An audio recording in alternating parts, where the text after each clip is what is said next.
vous savons nombreux à suivre le journal de la ville. Mesdames et messieurs, voici le sommaire. Un hélicoptère d'attaque de fabrication soviétique appartenant à l'armée ougandaise IPDF a connu un accident ce mardi 27 septembre à Kabarole, localité ougandaise située à la frontière avec la République démocratique du Congo, dans le groupement Bas-Songora, secteur de Rwenzori, en territoire de Beni au Nord Kivu. L'hélicoptère a percuté le fil conducteur du courant électrique. L'ancien président français François Hollande séjourne en République démocratique du Congo en raison d'une mission privée, annonce la représentation française à Kinshasa. François Hollande est arrivé à l'aéroport international d'Indjili dans la soirée du lundi 26 septembre à bord d'un vol régulier d'Air France en provenance de Paris. Selon les sources diplomatiques, renseignent que François Hollande se rendra à Bukavu pour rencontrer le prix Nobel de la paix, le docteur Mukwege, ce mercredi 28 septembre à son hôpital de Panzi qui prend en charge les femmes victimes de violences sexuelles. C'est tout pour les sommaires, mesdames et messieurs, encore une fois, bienvenue dans ce journal. La patronne de la justice en République démocratique du Congo, Rose Mutombo Kesse, a procédé ce mardi 26 septembre 2022 dans l'enceinte du palais de justice. La cérémonie officielle de remise d'équipements destinés aux fermes pénitentiaires et à la réinsertion socio-professionnelle des détenus. Elle a remercié les partenaires de la RDC qui prouvent à suffisance l'intérêt qu'ils portent à l'action du gouvernement congolais, particulièrement dans les domaines de la justice. Je saisis cette occasion pour remercier particulièrement et vivement le programme des Nations Unies pour le développement et l'ambassade de Suède pour ce geste qui traduit la volonté d'accompagner le ministère de la Justice dans la réforme déjà amorcée pour la modernisation de notre système pénitentiaire. Pour terminer ce court propos, je rassure les uns et les autres que ces matériels seront utilisés en bon père de famille et produiront les résultats escomptés. Rokia Yedjenge, représentante résidente adjointe au programme, a déclaré: Le PNUD appuie le gouvernement de la République démocratique du Congo à travers le programme conjoint des Nations Unies d'appui à la réforme de la justice qui vise à accompagner les efforts du gouvernement de la RDC dans le renforcement de l'état de droit, les réformes en matière de gouvernance et de lutte contre l'impunité dans une perspective de stabilisation et de développement du pays. Il s'aligne sur les stratégies politiques et politiques nationales ainsi que les cadres stratégiques et programmatiques des Nations Unies. Ce programme est mis en œuvre dans 4 zones d'intervention: Kinshasa, Tanganyika, Kasai central et Nord Kivu. À travers cet appui constitué principalement des engins et outils agricoles, des équipements, des boulangeries et pâtisseries, savonneries et menuiseries d'une valeur de près de 600 000 $ américains, un pas de plus est marqué dans l'objectif ambitieux de la modernisation de l'administration pénitentiaire.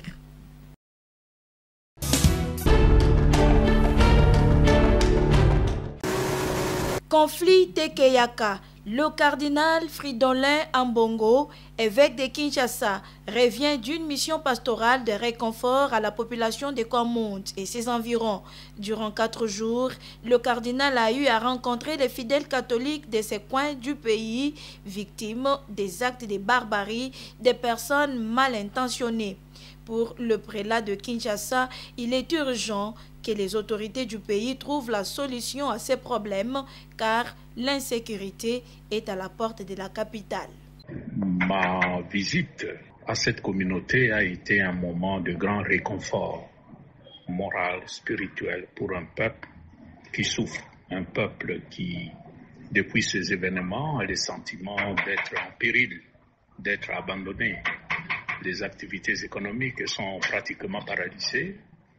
Et c'est clair que l'autorité du pays doit faire quelque chose pour que cette situation puisse se débloquer.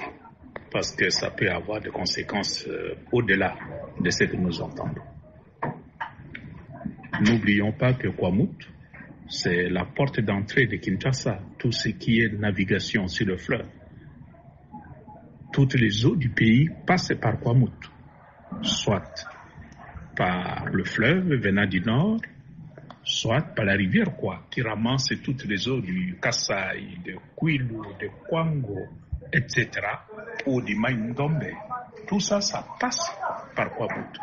Et s'il y a insécurité à cet endroit aussi stratégique, ça peut avoir de lourdes conséquences sur Kinshasa.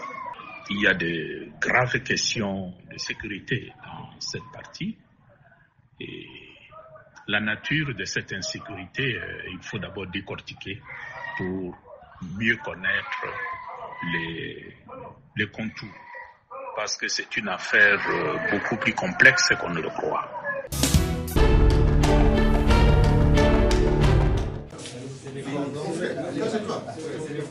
La société civile du Grand Bandundu, regroupée au sein du Forum des associations des ressortissants du Grand Bandundu, conduite par le président de la société civile de Mai-Ndombe et Plateau Sosimap, Banda Nicolas, le président de l'association des ressortissants du Congo, Assorekwa, Albert Nzama, et le coordonnateur de la société civile du Grand Bandundu et du Kwilu, Jean-Marie Tantoumé, à la recherche de la paix entre Teke et Yaka à Kwamouth.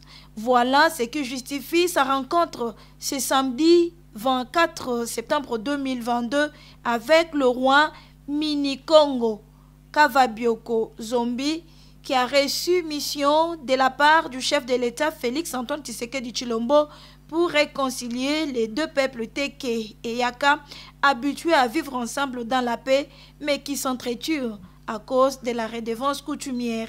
Sur place, chez Sa Majesté le roi Mini-Congo, la société civile du Grand Bandundu s'est vue briefer de la tournée du roi dans le Kwamouth. Très attentive et confiante à la mission du chef de l'État confiée au roi Mini-Congo, roi des Basuku, et l'interface du Grand Bandundu, la société civile du Grand Bandundu lui réitère son accompagnement et privilégie l'organisation d'un dialogue de paix afin que le Grand Bandundu, bastion de la paix, vive en paix. La société civile du Grand Bandundu, organisée dans l'ASBEL, Forum d'association des ressortissants du Grand Bandundu, FAR-BDD, qui regroupe le Kwango, Kwilu et Mai-Ndombe, est venue auprès du roi Mini-Congo pour s'enquérir de la situation réelle que lui a découverte sur le terrain à Kwamouth et de son entretien avec le chef de l'État et des pistes de solutions qui doivent être dégagées afin que nos frères Yaka et Teke cessent de s'entretuer et qu'enfin nous puissions aboutir à un dialogue de réconciliation, un dialogue constructif. Nous témoignons notre soutien en l'action du chef roi Mini-Congo. Il doit compter sur les forces vives du Grand Bandundu, aussi bien ceux qui sont à Kinshasa qu'à l'intérieur. Voir les deux peuples Teke et Yaka vivre dans la paix et dans l'harmonie, c'est le souhait majeur de tous.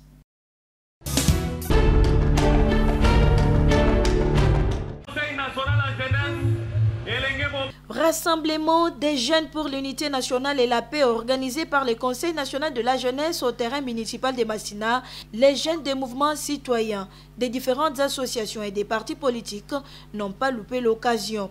Ils étaient au rendez-vous pour dire non à l'agression d'une partie de leur pays par le Rwanda qui se cache derrière le M23. Les jeunes congolais appellent à l'unité et à la paix. Nous sommes venus ici pour non seulement appuyer l'initiative d'autres jeunes qui œuvrent pour la société, mais aussi faire passer le message de solidarité, le message d'encouragement et la prise de position de l'ensemble de la jeunesse sur ce qui regarde la République démocratique du Congo. Donc ici, Nous ne voulons plus à ce que la jeunesse reste, n'est-ce pas, inerte face à ce qui se passe, mais que la jeunesse donne son point de vue. La jeunesse devrait apprendre à œuvrer dans l'unité et dans la paix. Sans la paix, sans l'unité, on ne peut rien construire. Ces deux concepts ou ces deux mots sont la base de tout développement durable et soutenu. Tous ceux qui se mobiliser derrière le chef de l'État, derrière Bakonjambo Kanyoso, pour qui maison à l'ambo canabiso, pour biso to vivre malam. Biso bilenge to lingana entre biso. Tolongo la tribalisme. Mungala mukongo muluba muswahili. Banso tozali ba congolais to simba na loboko poto kende liboso. Toyebi que jeunesse to ke telemi ezali mboka mobimba eyokaka. Yango wana jeunesse biso bilenge to telemi pe to ye to sangana pona koluka unité et puis paix na kati ya mboka na biso Congo. Nous n'avons qu'un seul pays, la République démocratique du Congo. Jeunesse congolais, restons vigilants, insistent les leaders des jeunes de toutes tendances confondues.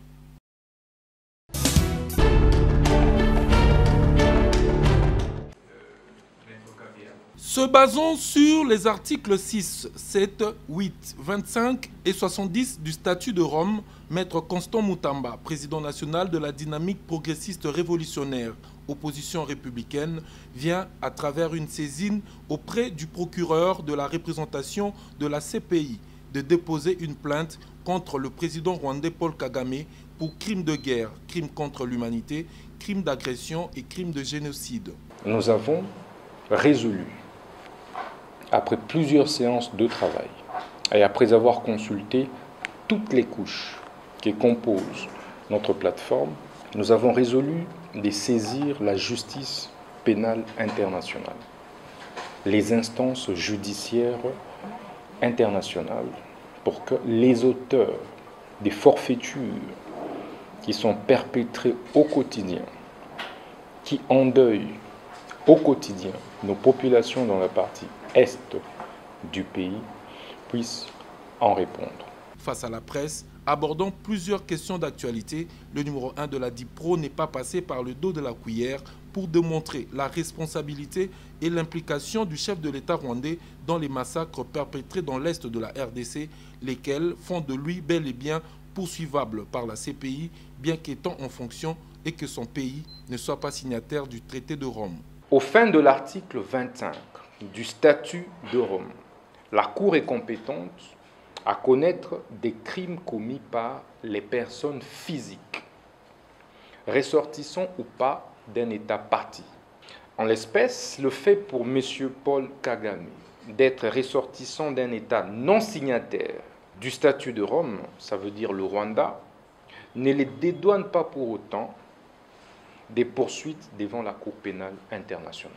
Pour Constant Moutamba, qui espère fortement en la condamnation de Paul Kagame et la réappropriation de cette initiative par le Congolais, cette démarche vient corroborer différents rapports émis au niveau national et vise à rappeler l'imprescriptibilité de la Cour pénale internationale.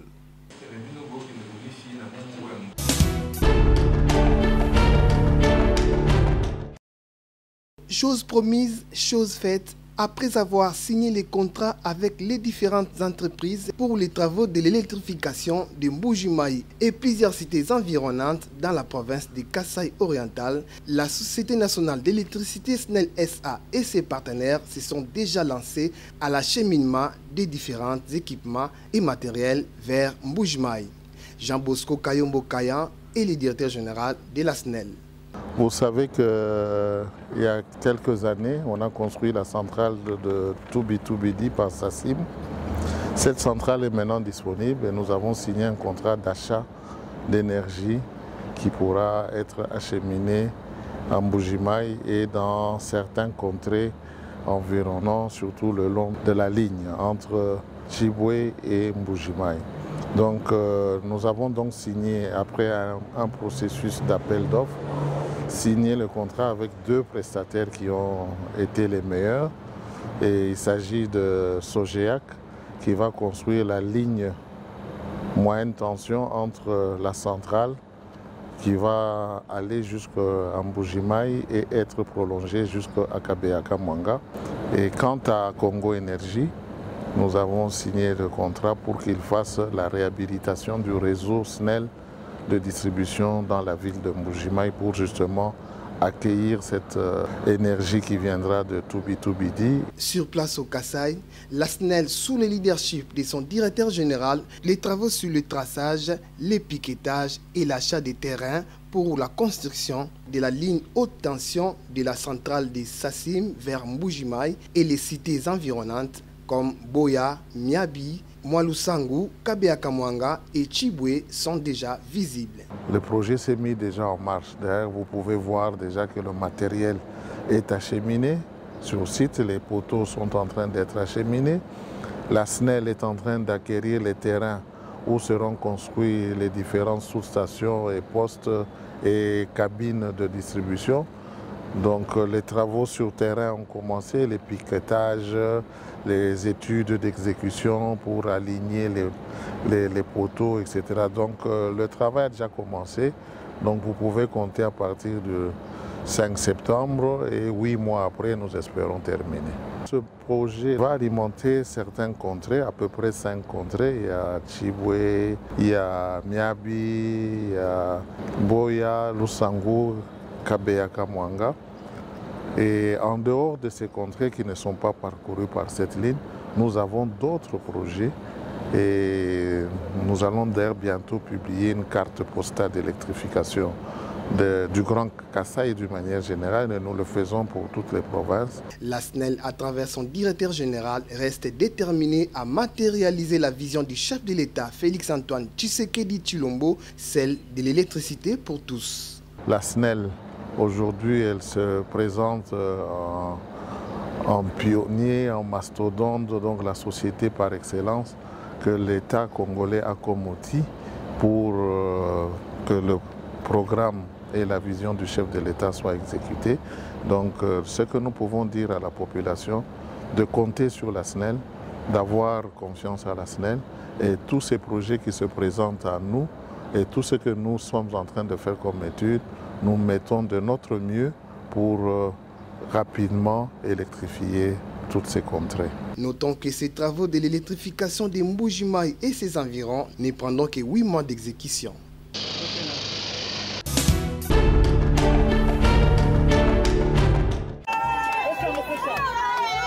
Déterminé à donner des infrastructures adéquates pour l'éducation des élèves, le premier vice-président de l'Assemblée provinciale de Kinshasa, l'honorable Francis Tibalabala, a coupé le ruban symbolique ce lundi 26 septembre suite à la cérémonie de l'inauguration des écoles réhabilitées. Il s'agit du complexe scolaire EP3 Bambou et Institut Fumumvuti dans la commune de Massina. La cérémonie s'est déroulée en présence du bourgmestre de cette commune, du pasteur communal et sectionnaire, du représentant du collège ainsi que les membres de la province éducationnelle de Massina. La réhabilitation a consisté à repeindre les murs, renouveler les toitures de toutes les classes et bureaux et enfin installer de nouveaux bancs dans les salles de classe. Pour l'honorable Francis Tibalabala, remettre les écoles dans les conditions acceptables est son cheval de bataille. Et moi personnellement, en tant que leader de Massina, en tant que député, j'ai toujours fait mon travail excellemment. Donc j'avais plaidé pour la réhabilitation des écoles dans la commune de Massina. Malheureusement, l'exécutif n'a pas suivi. Il a avancé des raisons, des contraintes budgétaires, etc. Et je ne pouvais pas rester de marbre en voyant les conditions inhumaines dans lesquelles étudier nos enfants. Et j'ai pu quand même mettre quelque chose en termes de finances pour la réhabilitation, la rénovation de ces écoles. Une satisfaction pour les personnels de ces écoles et parents qui n'ont pas manqué de mots. Depuis qu'il est élu député provincial et il assume les lourdes charges du Parlement comme vice-président, l'honorable maître Francis Tibalabala s'est relevé un grand bâtisseur du devenir des Quinois et un véritable conducteur du social.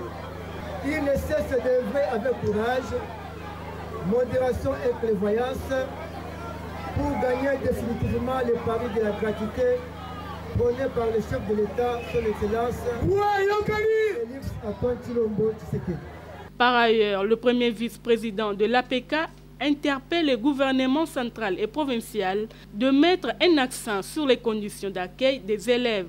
Tout est bien qui finit bien, c'est par la visite des salles de classe que l'honorable Francis Tibalabala a sanctionné cette cérémonie.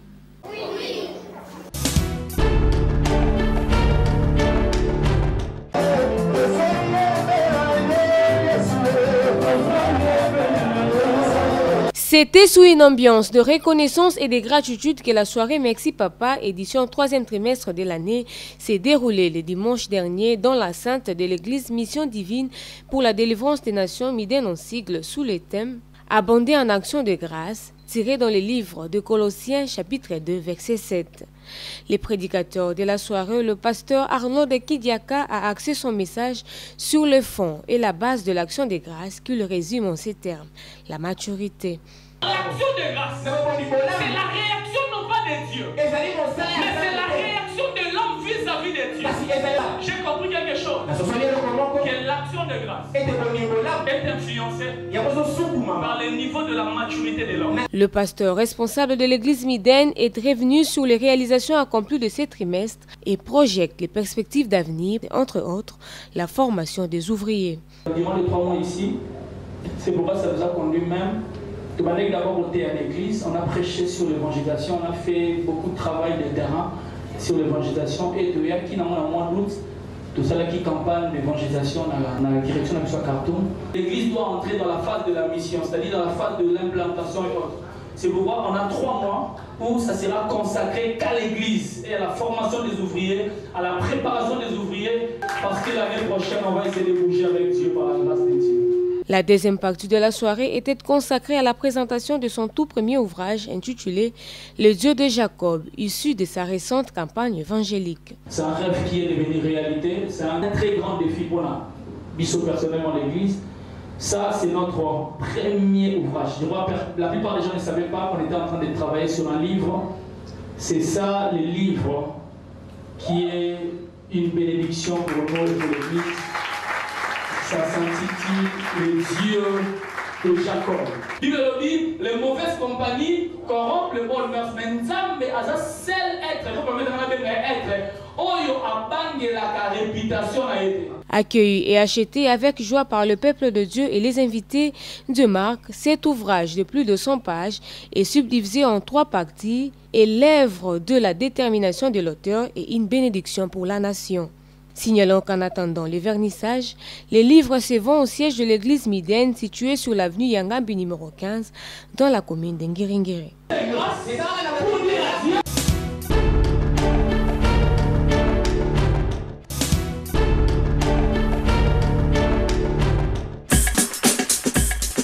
Nous sommes arrivés à la fin de ce journal de la ville, mesdames et messieurs. Merci de l'avoir suivi. Le prochain rendez-vous est fixé pour ce mercredi avec le même plaisir.